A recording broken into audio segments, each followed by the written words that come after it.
Good afternoon class. Hindi literature में आज हम अध्ययन करेंगे सत्य और अहिंसा के पुजारी राष्ट्रपिता महात्मा गांधी और उनके द्वारा लिखे गए अपने पुत्र को पत्र के विषय में। राष्ट्रपिता महात्मा गांधी के संबंध में हम लोग जानते हैं कि राष्ट्रपिता महात्मा गांधी ने ही हमारे देश को आज़ाद कराने के लिए, हमारे देश को स्वतंत्र कराने के लिए अनेक विविध आंदोलन चलाए और उन अनेक आंदोलनों का संचालन किया। उन आंदोलनों में इनको अनेकों बार जेल भी जाना पड़ा। जेल में रह करके अंग्रेजों की अनेकों यातनाएं भी सहने पड़ी, अनेकों कष्ट भी सहने से पड़े। लेकिन इन्होंने इन कष्टों से विचलित न होकर के, इन यात्राओं से विचलित न होकर के अपने देश की आज़ादी के प्रति सजग रहे और उनकी सजगता का ही आज प्रतिफल परिणाम है कि जिससे हम देशवासियों को आज़ादी प्राप्त हो सकी है।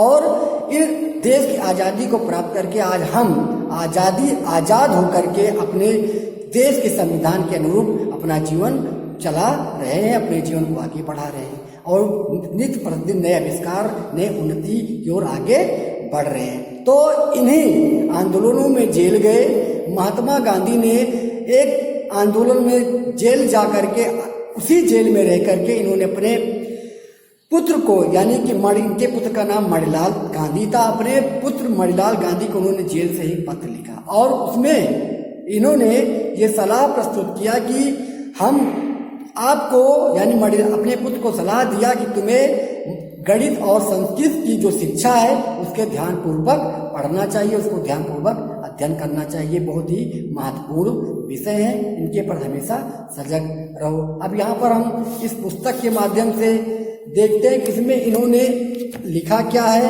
और क्या बताया है। ठीक, तो यहाँ प्रिटोरिया जेल है। प्रिटोरिया जेल के माध्यम से, प्रिटोरिया जेल में बंद थे जब, तो वहां से इन्होंने ये पत्र अपने पुत्र को लिखा। किस दिन लिखा? 25 मार्च 1909 को, 25 मार्च 1909 को ये लिखे। इन्होंने लिखा, अब जैसे ये पत्रात्मक शैली ही इसे कहते हैं, पत्रात्मक शैली कहते हैं। जैसे पत्र लिखा जाता है अवकाश के लिए, जैसे पत्र लिखा जाता है अनौपचारिक, औपचारिक, जैसे पत्र लिखा जाता है प्रधानाचार्य को या किसी अन्य कर्मचारी को प्रति हम लिखते हैं, उसी प्रकार अपने माता पिता को जैसे लिखते हैं, अपने पुत्र को लिखते हैं, अपने भाई को लिखते हैं, उसी प्रकार ये पत्र इन्होंने अपने पुत्र को लिखा। ये पत्रात्मक शैली इसे कहते हैं। तो ये पत्रात्मक शैली में पाठ है जिसमें महात्मा गांधी ने अपने पुत्र को जेल में रहकर एक पत्र भेजा है। तो देखिए लिखा है, प्रिय पुत्र, प्रतिमास एक पत्र लिखने और एक पत्र प्राप्त करने का अधिकार मुझे मिला। अब मैं पत्र लिखूं किसे? मिस्टर रीच का, मिस्टर पोलक का, और तुम्हारा ख्याल मुझे बारी बारी से आया। तो यहाँ पर पहले जब ये बंद थे तो इनको हर तरीके से प्रतिबंधित कर दिया गया था महात्मा गांधी को। और महात्मा गांधी एक वकील भी थे, इनको वकालत का भी ज्ञान था, लेकिन ये विविध आंदोलन से जुड़े हुए थे, देश को आज़ादी के कराने के लिए आंदोलनरत थे और उसके पर सजग थे। इसलिए इन्हें ये बार बार इनको जेल जाना पड़ता था और जेल में रह करके तमाम प्रकार की यातनाएं, कष्ट मिलते थे। लेकिन ये अपने इन्हीं कष्टों से विचलित न होकर के अपने आज़ादी के पर हमेशा सजग रहे। आज और देश को आज़ाद कराकर ही हमें देश को आज़ाद कराकर आगे बढ़ाया और देश को आज़ादी दिला करके देश को उन्नति के प्रति अपना सहयोग दिया।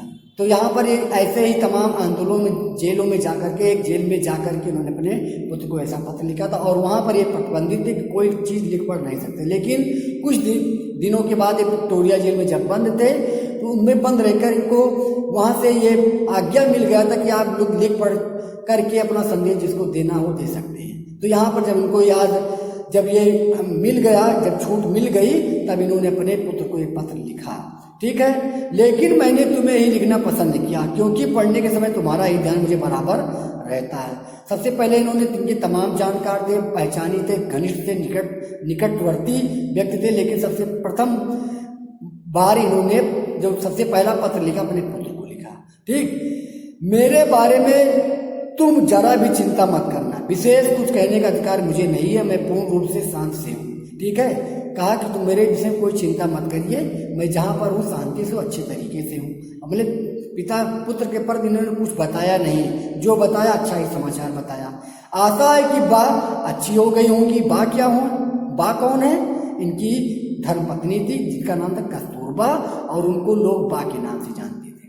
ठीक। मुझे मालूम है कि तुम्हारे कुछ पत्र यहाँ आए हैं, लेकिन वे मुझे नहीं दिए गए। फिर भी डिप्टी गवर्नर की उदारता से मुझे मालूम हुआ कि बा का स्वास्थ्य सुधर रहा है। ठीक है, तो वहां पर जो पत्र इनको भेजा जाता था महात्मा गांधी थे, तो महात्मा गांधी को, तो वो पत्र क्या होता था, इनको प्राप्त नहीं होता था, क्योंकि ये तमाम आंदोलनों से जुड़े हुए थे। तो जो भी पत्र आते थे अंग्रेज उनको रख करके अलग रख देते थे, इनको देते नहीं थे, या फिर कहीं फिकवा दिया जाता था, इनको पत्र प्रदान नहीं किया जाता। लेकिन इनको ये मालूम था कि मेरा पत्र यहाँ पर आता रहता, क्योंकि ये तमाम प्रकार के कानून, तमाम प्रकार के आंदोलन से जुड़े हुए थे और उसके लीडर भी थे। तो इनको लाजमी इनको पत्र लोग देते थे, जो वहाँ के उस समय के जो नेता थे, क्योंकि उस समय ये बहुत इम्पोर्टेंट, बहुत महत्वपूर्ण पुरुष थे हमारे देश के, इसलिए इनसे सब जुड़े हुए थे। तो यहाँ इनको पत्र भेजा जाता था, लेकिन पत्र इनको प्राप्त नहीं हो पाता था। आगे देखते हैं फिर, लेकिन ये इनको मालूम हो गया था कि डिप्टी गवर्नर ने इनको बता दिया कि तुम्हारी जो धर्मपत्नी है, इनको संदेश दे दिया गया था कि आपकी धर्मपत्नी का स्वास्थ्य सुधर रहा है, बा का। ठीक, फिर क्या हुआ, फिर चलने फिरने लगी बा, और तुम लोग सवेरे दूध के साथ साबूदाना बराबर ले रहे होंगे। ये दूध और साबूदाना के प्रति इनका रुझान था। और साबूदाना एक छोटा छोटा क्या होता है, दाने होते हैं सफ़ेद रंग के, जिसको दूध में डाल करके और चीनी उसमें डाल करके बनाया जाता है, और उसको चम्मच के द्वारा या किसी कटोरी में रख करके उसको हम खाते हैं, तो बहुत अच्छा है, स्वादिष्ट होता है और पौष्टिक होता है शरीर के। इसलिए इन्होंने ये क्या दिया है, उनको ये सलाह दी है कि दूध और साबूदाना का प्रयोग अवश्य करिए सुबह नाश्ते में, क्योंकि शरीर को पुष्ट बनाता है, शरीर को स्वस्थ भी रखता है। और अब कुछ तुम्हारे बारे में कहना चाहूँगे, तुम कैसे हो, तुम पर जो जिम्मेदारी मैंने डाली है तुम उसके साथ सर्वथा योग्य हो और आनंद से उसे निभा रहे होंगे। मुझे ऐसी आशा है, मैं जानता हूँ कि तुम्हें अपनी शिक्षा के प्रति असंतोष है। जेल में मैंने यहाँ खूब पढ़ा है, इससे मैं समझता हूँ केवल अक्षर ज्ञान ही शिक्षा नहीं, सच्ची शिक्षा तो चरित्र निर्माण और कर्तव्य का बोध है। देखिए, इन्होंने बहुत अच्छी बात कही है कि केवल पुस्तकीय ज्ञान रखना ही सब कुछ शिक्षा नहीं होती है। शिक्षा का निर्माण है, जो वास्तविक शिक्षा है, अगर शिक्षा पाठ में हमारे सही चरित्र का निर्माण नहीं है, सही चरित्र का निर्माण नहीं हुआ, सही बौद्धिक ज्ञान का निर्माण नहीं हुआ, सही कर्तव्यों का ज्ञान नहीं है कि हमें जीवन में किस मार्ग पर चलना है, किस मार्ग का अनुसरण करना है, कैसे हमें जीवन को आगे बढ़ाना, अगर इन सबको विषय में अगर हमें ज्ञान नहीं हुआ तो हमारा पढ़ना लिखना क्या है, व्यर्थ है। तो गांधी जी शिक्षा में सबसे ज्यादा चरित्र निर्माण पर ही बल देते थे। ठीक है, आज भी इनके द्वारा बताए गए जो शिक्षा के सिद्धांत हैं, जो दार्शनिक सिद्धांत हैं इनके शिक्षा के, आज भी समय समय पर तमाम आयोग बन करके इनके बताए गए सुझावों को अमल में लाया जाता है। उसको विश्वविद्यालय, इंटर कॉलेज या प्राथमिक विद्यालयों पर लागू किया जाता है। बुनियादी शिक्षा से लेकर के उच्च स्तर शिक्षा तक ये इनका जो सुझाव है उसको लागू किया जाता है। अभी नई नीति आई है, नई शिक्षा नीति जो आई है, उसमें भी इनके सुझावों को ध्यान में रखा गया है, उनके सुझावों को माना गया और उसी के अनुरूप पाठचर्या का निर्माण किया गया, जिससे बच्चों में चरित्र का निर्माण भी हो और अच्छे कर्तव्य का ज्ञान भी हो और सैद्धांतिक शिक्षा के साथ साथ प्रयोगात्मक शिक्षा भी इन्हें प्रदान की जाए। ये इन्हीं का ही सुझाव था और उसको भी नई शिक्षा नीति में बनाया गया है, उसको नई शिक्षा में प्रदान किया गया। तो यहाँ पर इन्होंने चरित्र निर्माण के ऊपर जोर दिया। ठीक, इन्होंने फिर कहा कि मैं जेल में रहकर भी अध्ययन करता रहता हूँ, जेल में रहकर भी मैं पढ़ता ही रहता हूँ, तो तुम्हें भी अपने शिक्षा के प्रति क्या होना चाहिए, जागरूक रहना चाहिए। ठीक है, यदि यह दृष्टिकोण सही है और मेरे विचार से बिल्कुल ठीक है तो तुम सच्ची शिक्षा प्राप्त कर रहे होंगे। इन्होंने कहा कि यदि यह विचार मेरे सही है जो मैं बता रहा हूं, अगर तुम्हें अच्छा लग रहा है तो तुम सही सच्ची शिक्षा प्राप्त कर सकोगे और प्राप्त कर रहे होंगे। आजकल तुम्हें अपनी बीमार माँ की सेवा का अवसर मिला है, रामदास और देवदास को भी तुम संभाल रहे हो। यदि यह काम तुम अच्छी तरह और आनंद से करते हो तो तुम्हारी आधी शिक्षा तो इसी के द्वारा पूरी हो जाती है। इन्होंने कहा जो तुम्हारा कर्तव्य इस समय अपनी माँ का सेवा करना और जो दो भाई बंधु आपके हैं उनकी भी देखभाल करना, जो छोटे हैं वे ये कर्तव्य को आप अगर सही तरीके से निर्वहन करते हैं तो आधी शिक्षा आपकी इसमें भी पूरी हो जाती है। क्योंकि ये बताना चाहता है कि परिवार के उत्तरदायित्व का भार भी के भार से भागना नहीं चाहिए। उनके पर जो हमारा कर्तव्य है, जो हमें करना चाहिए, उसे हमें अवश्य पूरा करना चाहिए। उससे भागना नहीं चाहिए। क्योंकि हम पढ़ते तो बहुत हैं, लेकिन कभी कभी बहुत ऐसे लोग होते हैं समाज में, लोग ऐसे होते हैं जो पढ़ने के बाद में भी अपने वो जो वास्तविक मानवीय कर्तव्य जो होता है उससे हट करके दूसरा कर्तव्य करते हैं। ठीक है, भौतिक सुख साधनों को लेकर के ज़्यादा सजग होते हैं, जबकि मानवीय आचरण के प्रति वो उदासीन हो जाते हैं, मतलब उसके पर गंभीर नहीं रहते, उसे भूल जाते हैं, उस कर्तव्य भाव को भूल जाते हैं। और ये भाव जो होता है ये उनकी शिक्षा को कम कर देता है और उनकी मानसिक दुर्बलता को बढ़ाता है और मानवीय जो व्यवहार है उसको कम करके इनके मान सम्मान जो यश कीर्ति में क्या करता है, कालिक लगा देता है, उसे खराब कर देता है। तो ये इनका बताना है कि पारिवारिक जो भावबोध जो कर्तव्य है उसको हमें हमेशा उसके पर सजग रहना चाहिए और अपने कर्तव्य के प्रति हमें सजग रहना चाहिए, उसे कर्तव्य के मार्ग पर करते हुए हमें आगे बढ़ना चाहिए। जो हमारे सामने पारिवारिक कर्तव्य उसको भी करना चाहिए, जो सामाजिक कर्तव्य अगर पड़ता है सामने तो उसको भी हमें करना चाहिए। यही मानवीय व्यवहार का सर्वोत्तम गुण होता है। इसको अगर जो पूरा कर लेता है वही सच्ची शिक्षा प्राप्त करने का योग्य है, वही अधिकारी होता है, वही सच्ची शिक्षा प्राप्त कर सकता है, वही सच्चा शिक्षार्थी होता है, वही सच्चा शिक्षित व्यक्ति होता है। तो यहाँ पर संसार में 3 बातें बड़ी महत्वपूर्ण हैं, इनको प्राप्त कर तुम संसार के किसी भी कोने में जाओगे तो अपना निर्वाह कर सकोगे। 3 बातें अपनी आत्मा का, अपने आप का और अपने ईश्वर का सच्चा ज्ञान प्राप्त करना। मतलब हम क्या हैं, ठीक है, अपने आप और अपने आप की शक्ति को पहचानना और ईश्वर की सच्ची आराधना करना, ये तीनों बात हमेशा अपने जेहन में रखना चाहिए, अपने गेह में रखना चाहिए, अपने हृदय अंतःकरण में इसको समाहित रखना चाहिए। अपने आत्मा की पुकार को सुनना चाहिए कि हमारी आत्मा क्या कहती है, क्या इस कर्तव्य में चल रहे सही है, क्या हम इस मार्ग पर चल रहे क्या है सही है, क्या अच्छा है क्या बुरा है। अपने आत्मा के भाव को जो समझ सकता है, जो सुनता है, वही सच्चा ज्ञानी होता है और हर जगह वो सक्सेस होता है, हर जगह वो आगे बढ़ता है, हर जगह सम्मान का अधिकारी बन जाता है। और अपने आप को, अपने शक्ति की सामर्थ्य को भी समझो कि हम क्या कर सकते हैं क्या नहीं। जो हमारे अंदर सामर्थ्य है, जो हमारे अंदर जो संभव है, जो हम कर सकने में सक्षम है, उसको पहचानिए और उसको करते हुए आगे बढ़िए। उसके बाद जो भी कार्य करिए अपने आत्मा में ईश्वर का आराधना करिए, ईश्वर को रखिए, ईश्वर को अपने आत्मा में समाहित करिए और उनको उनकी प्रेरणा को लेकर के तभी हम आगे कोई कार्य करना चाहिए। जब तीनों बातें हमारे अंदर अगर समाहित है तो हम कहीं पर रह करके भी, कहीं पर रह करके कहीं भी कोई कार्य करके अपने जीवन को आगे बढ़ा सकते हैं और सही मार्ग पर आगे बढ़ सकते हैं। ठीक है, फिर इसका मतलब यह है नहीं कि तुम्हें अक्षर ज्ञान नहीं मिलेगा, वह तो मिलेगा ही, लेकिन तुम उसी को चिंता करो या मैं नहीं चाहता हूँ। इसके लिए तुम्हारे पास अभी बहुत समय। अक्षर ज्ञान तो इसलिए होता है कि जो कुछ तुम्हें मिला उसे दूसरों को दे सको। मतलब ज्ञान तो वो चीज है, मानवीय ज्ञान दूसरा है, मानवीय व्यवहारिक, और पुस्तकीय ज्ञान दूसरा है। इन्हीं दोनों समन्वय से हम अच्छे शिक्षार्थी, अच्छे शिक्षित व्यक्ति बनते हैं, शिक्षित वर्ग के व्यक्ति बन करके उभरते हैं, आगे बढ़ते हैं और इन्हीं के द्वारा उन्नत करते हैं। तो इनका कहना है कि तुम पुस्तकीय ज्ञान लो। ये ज्ञान ऐसा होता है जिसको हम पढ़ते हैं, उसके बाद दूसरों को भी पढ़ाते हैं, दूसरों को भी बताते हैं। लेकिन मानवीय ज्ञान वो अपने प्राकृतिक गुण पर आधारित होता है, उसको अभ्यस्त करना पड़ता है, उसको हमें स्वयं से बोध होना चाहिए और उसके पथ करने पर ललक और साहस होनी चाहिए। ठीक, इतना और याद रखना कि अब से हमें गरीबी में रहना है। जितना अधिक मैं विचार करता हूँ उतना ही अधिक मुझे लगता है गरीबी में ही सुख है, अमीरी की तुलना में गरीबी अधिक सुखद है। ये कह रहा है कि गरीबी अच्छी बात है, जब गरीबी रहते हैं तो हम अपने मानवीय चरित्र का विकास अधिक करते हैं, उसको जो हम नई नई बातों का अनुभव करते हैं, सामाजिक में रह करके सच्ची बातों को सीखते हैं, दुखियों के दुख को समझते हैं, पीड़ों की पीड़ा को समझते हैं, हर प्रकार की बात को समझते हैं। तो इस प्रकार से इनका कहना है कि जो गरीब व्यक्ति होते हैं उनके अंदर जो मानवीय गुण होते हैं, मानवीय व्यवहारिक जो गुण होते हैं, जिनके पास धनाभाव होता है, वो उत्तम क्वालिटी का होता है, उत्तम व्यक्तित्व के होते हैं और उन्हीं गरीबी धनाभाव में रहकर वो उत्तम चरित्र निर्माण से व्यक्ति का निर्माण होता है और उत्तम व्यक्ति वो बन जाता है। ठीक है, तो इसे कबीर दास ने भी लिखा, साईं इतना दीजिए जामे कुटुंब समाए, मैं भी भूखा ना रहूं साध न भूखा जाए।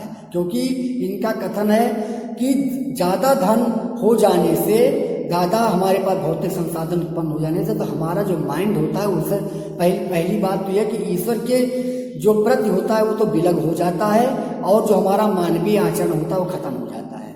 मानवीय व्यवहार हमारे खत्म हो जाते हैं, मानवीय सद्गुण वो समाप्त होने लगते हैं और हम इस धनों को अधाधुंध को प्राप्ति करके हम दुष्चरित की ओर बढ़ते हैं, उसका व्यवहार करते हैं और हम अपने खान पान को बदल करके हम अपने सारे मानवीय गुण को खो देते हैं। क्योंकि जब मनुष्य धना से पूर्ति हो जाता है, धन से भौतिक संसाधनों से अधिक हो जाता है, तो गलत ऐसे दोषपूर्ण भी काम करने लगता है जो उसको मानवीय गुणों के अनुसार उसकी आज्ञा नहीं होती है। और उन अवज्ञाओं का पालन करके, मानवीय गुणों की अवज्ञाओं का पालन करके उसको नष्ट करके वो ऐसा गलत काम करता है कि वो गलत काम करते कभी कभी बहुत बड़े अपराध की ओर उन्मुख हो जाता है और बड़े अपराध करके भी वो क्या होता है, गलत मार्ग पर चला जाता है और अपने जीवन को नरकीय और नष्ट बना लेता है। साथ साथ उसके साथ जो जुड़े होते हैं उनके घर परिवार के सदस्य या और भी अन्य सभी सदस्य उनको भी लेकर के डूब जाता है, गिर जाता है। ठीक, तो इसलिए इन्होंने गरीबी की जो शिक्षा दी है वो सर्वोत्तम शिक्षा उनको माना है। इसके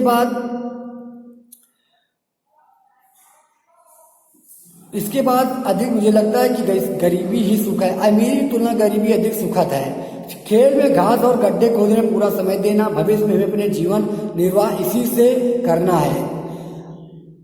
मेरी इच्छा है कि अपने परिवार में तुम योग्य किसान बनो, सभी औजारों को साफ और सुव्यवस्थित रखना। इन्होंने किसान बन के अपने मातृभूमि के प्रति भी सजग रहने के प्रति कहा है और एवं अपने बच्चे को, अपने पुत्र को एक योग्य किसान बनने की प्रेरणा दे रहे हैं। ठीक है, किसानों के प्रति इनका इसका मतलब ये है कि इनके जैसे मुंशी प्रेमचंद जो लेखक थे, कहानी उपन्यासकार सम्राट थे, ये उन्हीं की तरीके से ये भी उन्हीं की भाषा को दिखाई पड़ रहा है, उनके विचार को दिखाई पड़ रहा है। इसमें गांधीवादी विचारधारा इसी को कहते हैं कि वो भी गांधीवादी विचारा से ओतप्रोत थे, मुंशी प्रेमचंद भी।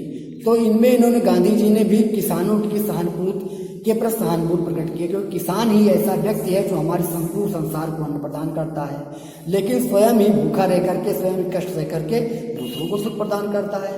ठीक, तो सुख संपत्ति के भरवैया ये कौन है? किसान है। तो इन्होंने ये क्या किया कि किसानों की पीड़ा को समझा, उनके पर सहानुभूति दिखा रहे हैं महात्मा गांधी जी, और किसान इसीलिए अपने पुत्र को भी किसान बनने की सलाह दे रहे हैं। ठीक है, सभी फिर अक्षर ज्ञान में गणित और संस्कृत पर पूरा ध्यान देना। भविष्य में संस्कृत हमारे लिए बहुत उपयोगी सिद्ध होगी। ये दोनों विषय बड़ी उनमें सीखना कठिन है।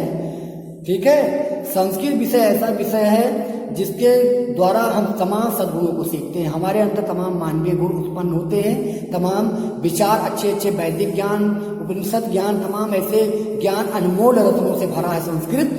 और उसको पढ़ करके ही मनुष्य क्या होता है, सच्चे चरित्र का निर्माण करके सच्चा ज्ञानी और सच्चा मानवीय गुण से प्रयुक्त होकर सभी सद्गुणों को प्राप्त करके उत्तम और एक श्रेष्ठ शिक्षित व्यक्ति बन जाता है। और गणित भी पढ़ने की सलाह उन्होंने दी है, जिससे हमारे आचार विचार, जो हमारे जीवन के गुणा भाग हैं या जो हमारे उतार चढ़ाव है, गणित से हम सीख सकते हैं, उसके द्वारा ही प्राप्त। तो दोनों विषय को उन्होंने सीखने की सलाह दिया अभी से मतलब बचपन से ही, क्योंकि ये बड़े होने पर ये विषय सीखना बहुत दुर्लभ, बहुत कठिन है। तो ये जहाँ फर्स्ट क्लास से लेकर के हाई स्कूल तक गणित और संस्कृत शिक्षा को उन्होंने क्या बताया है, अनिवार्य बताया। इसका मतलब ये हो रहा है। ठीक है, फिर देखिए उसके बाद संगीत में भी बराबर रुचि रखना। हिंदी, गुजराती, अंग्रेजी की चुने भजनों और कविताओं का एक संग्रह तैयार करना। वर्ष के अंत में तुम्हें अपना यह संग्रह बहुत मूल्यवान प्रतीत होगा। काम की अधिकता से मनुष्य को घबराना नहीं चाहिए और ना या सोचना चाहिए कि यह कैसे होगा और पहले क्या करूं। शांत चित्त से विचार पूर्वक तुमने यह सद्गुणों को प्राप्त करने की चेष्टा की है तो तुम्हारे लिए बहुत उपयोगी और मूल्यवान प्रमाणित होंगे। तो इन्होंने संगीत पर भी ध्यान दें, क्योंकि संगीत क्या है, कला क्या है, कोई कला भी हमारे अंदर होना चाहिए। कला ही मनुष्य को जीवन आनंदित बनाता है और जीवन में कला ही लोग को अंतिम में सफल बनाता है, क्योंकि कला के अभाव में हमारा जीवन नीरस होता है। जैसे श्रृंगार के अभाव में, सजावट के अभाव में हमारा जो वस्तु होते हैं, हमारे जो अन्य वस्तु होते हैं, घर होते हैं या कोई भी अन्य स्थान जो कला से युक्त नहीं होते, जो सजे नहीं होते, वो अच्छे नहीं लगते। उसी प्रकार संगीत के अभाव में हमारा जीवन में नीरस और अपूर्ण होता है। इसलिए हमें भी संगीत के प्रति रुझान रखना चाहिए। उससे कोई संगीत के कला के प्रति रुचि रखना चाहिए। इससे हमारा जीवन क्या होता है, सफल होता है और हम अधिक से अधिक आनंद की अनुभूति करते हैं। उसके साथ साथ इन्होंने कविताओं और हिंदी, गुजराती, मराठी जैसे विषयों की कविताओं को भी अध्ययन करने का सलाह दिया, उनको संग्रहित करने का भी सलाह दिया। इससे क्या होता है, हमारे कल्पना शक्ति की बढ़ोतरी होती है और काल्पनिक शक्ति की मजबूती मिलती है और मानसिक शक्ति मजबूत होता है। तो यहाँ पर ये फिर इन्होंने आगे देखते हैं, फिर इन्होंने तुमसे मुझे यह आशा कि घर के लिए जो भी तुम खर्च करते होंगे उसके पैसे का हिसाब रखते होंगे। मुझे यह भी आशा कि तुम रोज शाम को नियम पूर्वक प्रार्थना करते होंगे और रविवार को श्री व्यस्त के यहाँ भी प्रार्थना में जाते होंगे। सूर्योदय से पहले उठकर प्रार्थना करना बहुत ही अच्छा है। व्रत पूर्वक निश्चित समय पर ही प्रार्थना करनी चाहिए। यह नियमितता तुम्हें अपने जीवन में आगे चलकर बहुत सहायक सिद्ध होगी। इस पद को पढ़कर अच्छी तरह समझ लेना कि बात मुझे जवाब देना। जवाब जितना लंबा चाहो उतना लिख सकते हो। अंत में अपने प्रेम सहित यह पद समाप्त करता हूँ। तो इनका एक उपदेश है कि प्रातः काल उठना ही लाभकारी है। ये प्रातः काल हमें उठना चाहिए। सूर्य निकलने तक हमें सोना की आदत नहीं डालनी चाहिए। प्रातः काल, उषा काल होते ही हमें ईश्वर का नमन करके, ईश्वर की कुछ भजन भाव भक्ति करके अपने कोई भी कार्य करने में हमें लग जाना चाहिए। चाहे वो विद्यार्थी जीवन कार्य हो, चाहे कोई किसान जीवन का कार्य हो, चाहे कोई दैनिक जीवन का कोई सामान्य कार्य हो, हमें अपने कार्य के प्रति सजग होना चाहिए, उसमें लग जाना चाहिए। क्योंकि प्रकृति का नियम है कि भोर होने के पहले, भोर के समय ही हमें अपने कार्य को आरंभ कर देना चाहिए, क्योंकि ये बहुत सामुदायिक होता है। तो यहाँ पर इन्होंने तरह तरह के उपदेश दिए और इन्होंने एक बात और बताई कि हमें भी कोई भी कार्य विपत्ति आने पर, कोई संकट आने पर हमें अपने धैर्य को संकट में खोना नहीं चाहिए। धैर्य धारण करके और मन से अच्छी तरीके से विचार करके, अच्छी तरीके से उस संकट का अवलोकन करके हमें अपने कार्य को के प्रति एक हल निकाल करके उस संकट का, उसके प्रति फिर आगे बढ़ना चाहिए। निश्चित उस संकट को दूर कर लेंगे हम, उस विपद से दूर होकर के हम उस कार्य में सफल हो जाएंगे।